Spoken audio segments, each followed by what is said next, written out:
দুনিয়ার সবাই আপনাকে ঠকালেও প্রকৃতি আপনাকে কখনো ঠকাবে না। প্রকৃতি সবসময় আপনার মতন করে আপনাকে উৎফুল্ল রাখার চেষ্টা করে। আর এই এত সুন্দর প্রকৃতি কিন্তু আমাদের মহান রব্বুল আলামিন আমাদের প্রত্যেকটা বান্দার জন্য সৃষ্টি করেছেন। তো প্রকৃতির মায়ায় সারাটা দিন বান্দরবনে কি করলাম সবকিছুই থাকছে কিন্তু আজকের এই ব্লগে। হ্যালো এভরিওয়ান, আসসালামু আলাইকুম। কেমন আছেন আপনারা সবাই?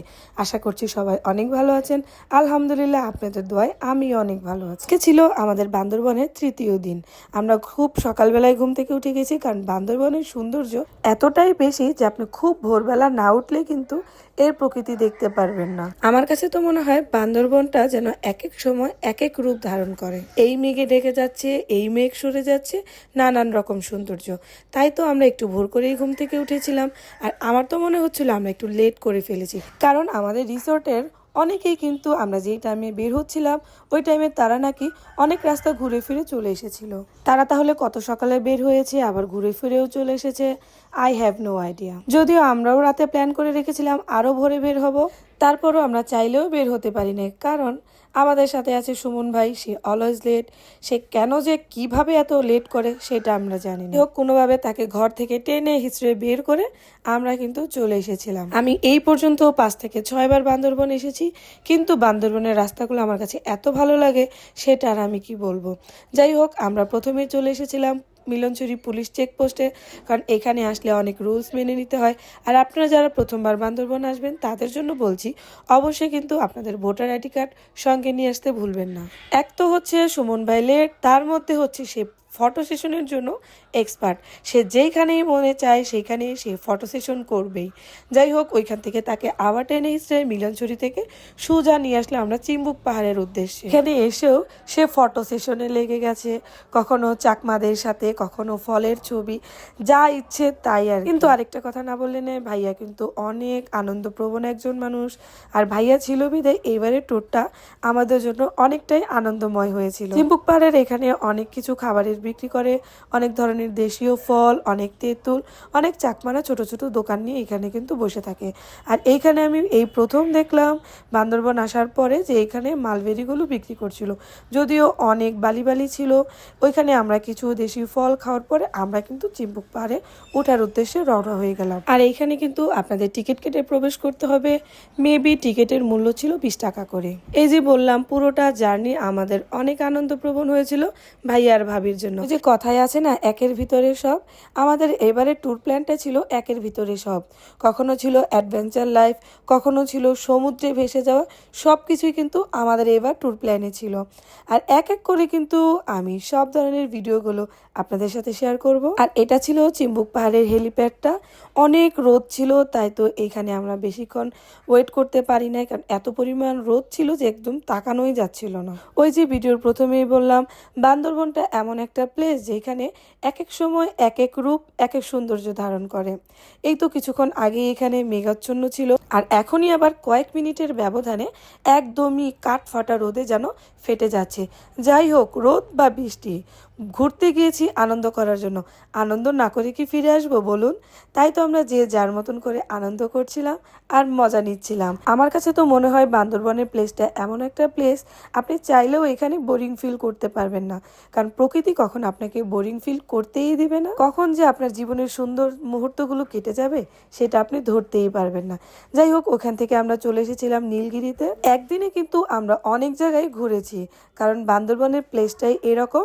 আপনি যদি একটু সকাল সকাল বের হন তাহলে কিন্তু আপনি প্রায় অনেকগুলো রিসোর্টই ঘুরে আসতে পারবেন। আর আমার কাছে তো মনে হয় নীলগিরি না গেলে বান্দরবনের কোনো সৌন্দর্যই নেই। আর বান্দরবনে যে শুধু নীলগিরি, নীলাচল এগুলোই আছে তা কিন্তু না। বান্দরবন ঘোরার মতন অনেক জায়গা আছে, যেমন থানচি, রোমা। আমি এর আগের বার লাস্ট টাইম যখন এসেছিলাম তখন আমি থানচি আর রোমা গিয়েছিলাম। আর এইবার যেহেতু বাচ্চারা আমাদের সাথে ছিল, জার্নিটা একটু বেশি হয়ে যাবে, ওইটা চিন্তা করে আমরা এবার নীলগিরিতে এসেছিলাম। আর যেহেতু লাঞ্চ টাইম হয়ে গেছিলো, আমাদের সাথে বাচ্চারা ছিল, তাই লাঞ্চের ব্যবস্থাটাও আমরা করে নিয়েছিলাম। এখানে বাইরে থেকে কোনো খাবার না আনলেও চলে, কারণ এখানে আর্মিদের দোকান আছে। আপনারা চাইলেই 1 ঘন্টা আগে এখানে অর্ডার দিয়ে আপনারা আপনাদের মন মতন খাবার কিন্তু পেয়ে যাবেন। আর দুপুরে লাঞ্চ করার পর আমি এতটাই ক্লান্ত হয়ে গিয়েছিলাম যে আমি একটু হাঁপ ছেড়ে বসেছিলাম। আর এইখানেও এসব ক্যামেরাম্যান আমাকে ভিডিও করছে আর আমাকে বিরক্ত করছে। তখন আমি বললাম যে আমাকে ভিডিও না করে এত সুন্দর প্রকৃতিটা ক্যাপচার করো। জানি ভিডিও করতে ভালো লাগে, কিন্তু কিছু কিছু মুহূর্ত আছে, এই মুহূর্তগুলো আমার কাছে ফিল করতে সবচাইতে বেশি ভালো লাগে। তাই তো অনেক কিছু আছে যেগুলো আমি একদমই ভিডিও করি না, আমি আমার মতন করে টাইম স্পেন্ড করি। আর ভাবির জন্য যেহেতু এবার ফার্স্ট টাইম ছিল বান্দরবন, ভাবিও খুব মজা নিচ্ছিল। আমি চাচ্ছিলাম তাদেরকে একটু আলাদা করে ছেড়ে দিতে, কারণ আমার যখন ইচ্ছে করে আমার মতন টাইম স্পেন্ড করতে, তাদেরও তো ইচ্ছে করে, কি বলুন। আর এই যে নীলগিরিতে ছিল ছোট ছোট রিসোর্ট, আমার তো মনে হচ্ছিল যে এটা যদি আমার নিজস্ব বাড়ি হতো, তাহলে হয়তো আমি প্রতিদিন সকালবেলা ঘুম থেকে উঠে হাতে এক কাপ চা নিয়ে মেঘের রাজ্যে ভেসে যেতাম আর চা খেতাম। আমি তো দুষ্টুমি করে ভাবিকে বলছিলাম, ভাবি এই এক টুকরো মেঘের মধ্যে বাড়ি কিন্তু আমি কিনে নিয়েছি। যাই হোক, সেটা তো দুষ্টুমি করলাম। এই বান্দরবন গিয়ে কি আর আমরা বাড়ি কিনতে পারবো বলুন? তারপরও তো শখের তোলা 80 টাকা, আল্লাহ কখন কার কোন ইচ্ছা পূরণ করে দেয় সেটা কি বলা যাবে? ইব্রাহিম তো বলছিল এখানে তুমি যদি বাড়ি করো তাহলে তুমি পাহাড় থেকে নামবে আর উঠবে কিভাবে? এই চাকমাদের সাথে বসবাস করে করে তুমিও ঘাস পাতালতা খাওয়া শিখে যাবে। যাই বলুন না কেন, এক পাশে যদি এই সমস্যাগুলো রেখেও দেই, কিন্তু অন্য পাশের বান্দরবনের যেই সৌন্দর্যটা, সেটার জন্যই কিন্তু মুগ্ধ হয়ে বারবার আমরা এই বান্দরবনে ফিরে আসি। আর বাংলাদেশের মধ্যে যদি কোনো পছন্দের জায়গা থেকে, ইব্রাহিমের বান্দরবনের প্লেসটা অনেক পছন্দের। আমি তো হচ্ছি ভ্রমণ পিপাসু মানুষ, আমার লাইফে আমি একটানা 28 ঘন্টাও জার্নি করেছি, এরকম রেকর্ডও আছে। আমি কিন্তু ঘুরতে খুবই পছন্দ করি, সেটা হোক সমুদ্র বা হোক বন জঙ্গল, যেটাই বলুন না কেন। মাঝে মধ্যে তো ইব্রাহিম আমাকে বলে, তুমি এত ঘুরতে ভালোবাসো, তোমার কি ক্লান্ত লাগে না? আমি বলি না, আমাকে যদি তুমি অলওয়েজ ঘুরতে বলো, আমি অলওয়েজ ঘুরতে পারবো। কেন জানি ঘুরতে আমার খুবই ভালো লাগে। আর আমার মতন কারা কারা আছেন যাদের ঘোরাফেরা করতে এত ভালো লাগে, তারা কিন্তু অবশ্যই কমেন্ট বক্সে জানাবেন। এইখানে তো আমার মহাশয়, তার নাকি খুব গরম লাগছিল, অনেক রোদ লাগছিল, সে এইখানেই হাঁপ ছেড়ে বসে গেছে। সে বলল আমি আর হেলিপ্যাডের উদ্দেশ্যে ওই দিকে যাব না, যেহেতু এর আগেও আমরা অনেকবার এসেছি, আমাদের জন্য এটা নতুন না।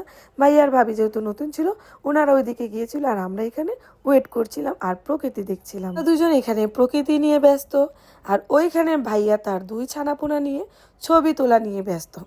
এই যে ছবি সে তুলতে তুলতে একদম আমার ফোনের স্টোরেজ ফুল করে ফেলেছিল, তারপরও যেন তার ছবি তোলা শেষই হয় না। আমরা তো অনেকক্ষণ যাবত ওয়েট করছিলাম, অবশেষে আমাদের অপেক্ষার শেষ হচ্ছিল, আর তারা 4 জন তাদের ছবি তোলা শেষ করে এই দিকটাতে আসার চিন্তা ভাবনা নিয়েছিল। ওই যে বললাম আমাদের সুমন ভাইয়া লেটম্যান, কোনোভাবে ওইখান থেকেও তাকে টেনে হিঁচড়ে আবার আমরা গাড়িতে করে চলে গেছিলাম ডাবল হ্যান্ড পয়েন্টে। ওইখানেও গিয়ে দেখি ওইখানের ভিউটা এত সুন্দর ছিল, অনেক মানুষ ছিল ছবি তোলার সিরিয়ালে। এখানেও নাকি সিরিয়াল ধরে ছবি তুলতে হয়। আর লাস্ট টাইম যখন আমি গিয়েছিলাম তখন এখানের প্লেসটা এতটাই জনবহুল ছিল না, আশপাশের এই ছোট ছোট দোকানগুলো ছিল না, কিন্তু এইবার কিন্তু এই দোকানগুলো নতুন করেছে। আর এই জায়গার ভিউটা দেখে ভাইয়া তো এক পর্যায়ে পুরা ফিদা হয়ে গেছিল, আর বললো যে এইটা এত সুন্দর জায়গা। তাই তো ইব্রাহিম বলছিল যে আমি তোমাকে অনেকক্ষণ ধরে বলছি যে চলো এখান থেকে আমরা চলি, আরও অনেক সুন্দর প্লেস আছে। যাই হোক, ডাবল হ্যান্ডে আমরা কিছু ছবি তুললাম, অনেক সুন্দর সুন্দর ছবি তুলেছি, যদিও অনেকক্ষণ সিরিয়ালেও ছিলাম। লাইনে ধরে ছবি তোলার পর ওইখান থেকে আমরা চলে গেছিলাম টাইটানিক পয়েন্টে। টাইটানিক পয়েন্টের আমরা এমন একটা সময়ে গিয়েছিলাম যে তখন মাত্র সূর্যটা ডুববে ডুববে অবস্থা। গাইস, ভিউটা জাস্ট অসাম ছিল, আমার এখনও চোখে লেগে আছে। এর আগেও আমি অনেকবার গিয়েছি, কিন্তু এইরকম এত সুন্দর ভিউ আমি দেখি নাই। এক পাশে রোদ তো আরেক পাশে ছিল মেঘ। আসলে বান্দরবনের কিছু কিছু পয়েন্ট ওনারা এত সুন্দর করে মেক করেছে যে যেটার সৌন্দর্য বলে শেষ করা যাবে না। আর ক্যামেরার লেন্সে বান্দরবনের সৌন্দর্য কখনো আসবে না। দেশ থেকে বিদেশ যত যাই বলুন না কেন, বান্দরবনের সৌন্দর্য বাংলাদেশের সবচাইতে টপ ক্লাস সৌন্দর্য কখনো দেখে শেষ করা যাবে না। তাই তো আমরা বারবার বান্দরবনের প্রেমে পড়ে বান্দরবন চলে আসি, এত সুন্দর মুহূর্তগুলো উপভোগ করার জন্য। এতবার গিয়েছি, তারপরও কেন একবারও মনে হয় নাই যে আর বান্দরবন যাব না। যত যাই বলুন না কেন গাইস, আমি গিয়েছি, আমি চেষ্টা করেছি আপনাদের জন্য কিছু কিছু ভিউ ক্যাপচার করার জন্য। জানি না আমার এই ভিডিওটা আপনাদের কাছে কতটুকু ভালো লেগেছে, বা আমি আপনাদের মন মতন করে ভিডিওটা মেক করতে পেরেছি। যদি আমার ভিডিওটা ভালো লেগে থাকে অবশ্যই কিন্তু লাইক কমেন্ট শেয়ার করতে ভুলবেন না। সবাই ভালো থাকবেন, সুস্থ থাকবেন। পরের ভিডিও দেখার জন্য সাবস্ক্রাইব করুন আমার এই চ্যানেল। আল্লাহ হাফেজ।